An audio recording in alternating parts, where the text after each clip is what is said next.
Hola, buenas a todos, ¿cómo están? En este presente trabajo me tocó desarrollar el periodo paleógeno, por lo cual voy a situarme en primer momento en el Eón Fanerozoico, en el cual encontramos la era Cenozoica, que consta de tres periodos, en el cual el primero es Paleógeno, segundo Neógeno y tercero Cuaternario.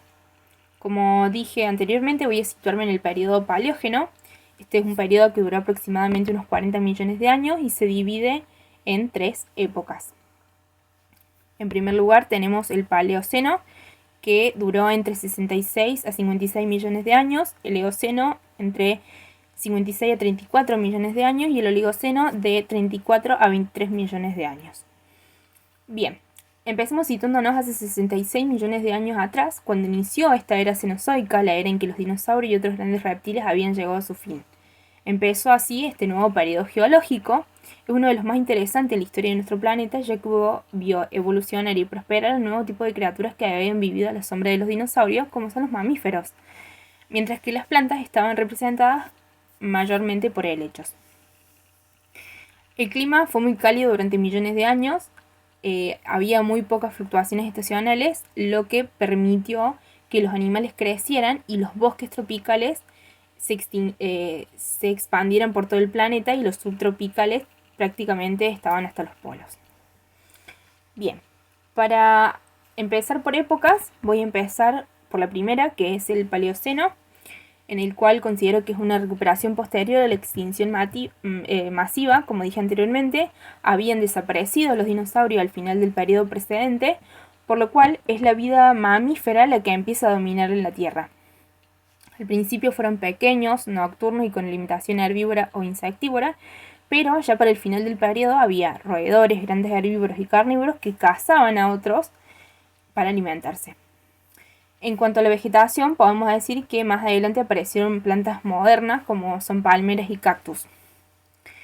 El clima fue fresco al principio, aunque después se hizo cálido y húmedo.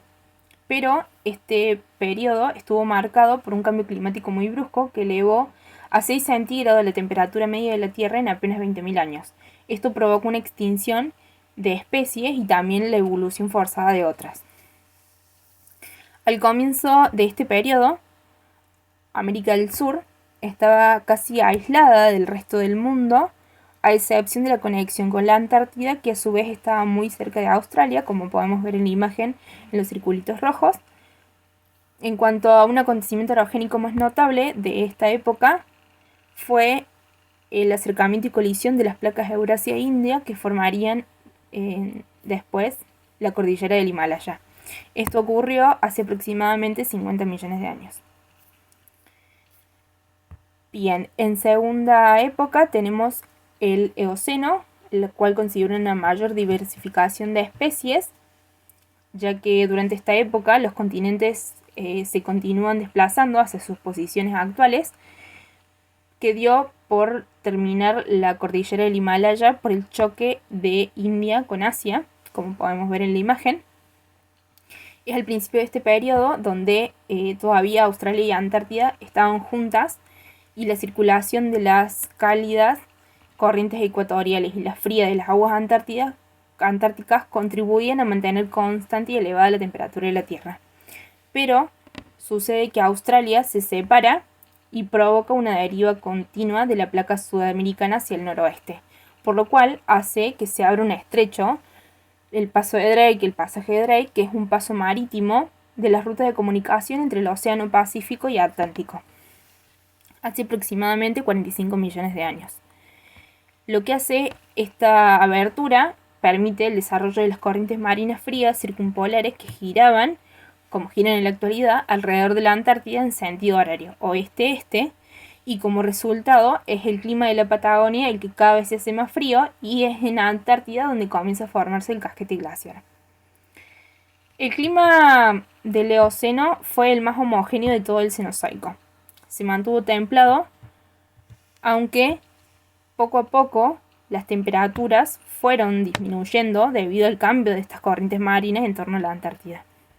El progresivo enfriamiento provocó la aparición de zonas de pradera y la consolidación de tipos de árboles más adaptados a estos cambios de temperatura, como podemos ver hoy en día la flora y la fauna de la Antártida.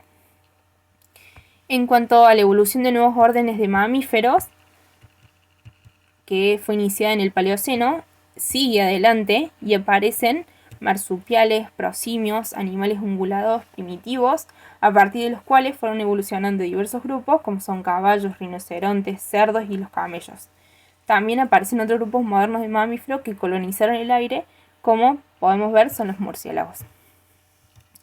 Bien, en cuanto a la tercera época y última, tenemos el Oligoceno, en el cual considero que es un nuevo cambio en los ecosistemas.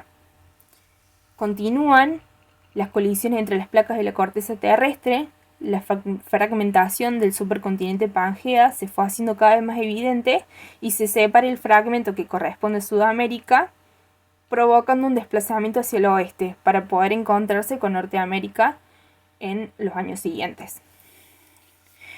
En cuanto a la actividad orogénica, el margen oeste de Sudamérica se inicia una de las fases importantes del levantamiento de la cordillera de los Andes, que alcanza su clímax a mediados del Mioceno. La Antártida continúa su separación del resto de los continentes y así se sigue formando la cobertura de hielo que se acerca cada vez más al Polo Sur. En cuanto al clima, las condiciones fueron bastante extremas, con temperaturas muy bajas y provocan modificaciones en algunos ecosistemas, como podemos ver en las imágenes.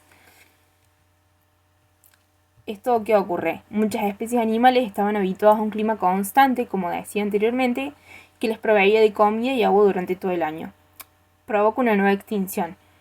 Es de menor impacto que las anteriores, pero afecta sobre todo a mamíferos que debieron ajustar sus ciclos de vida para hacer coincidir los partos con las épocas de mayor abundancia, como son la primavera. Los paisajes podemos ver que también cambiaron. En los trópicos prosperaron los bosques caducifolios y en las latitudes más altas las coníferas. En los estratos del Oligoceno se han extraído huesos de los primeros monos del Viejo Mundo, así como lo de la única especie del gran simio que podemos ver en estas imágenes. En cuanto a los mamíferos de los finales del Paleógeno, ya podemos reconocer formas familiares en los que se identifican como ancestros de las familias animales actuales, que son los equidos, ungulados, roedores, félidos, cánidos, primates y cetáceos. Esta variedad se debió sobre todo a la fragmentación de las masas terrestres y a la formación de barreras geográficas como mares y cordilleras que favorecieron que los animales evolucionaran de forma distinta debido al aislamiento geográfico. Bueno, eso es todo. Muchísimas gracias.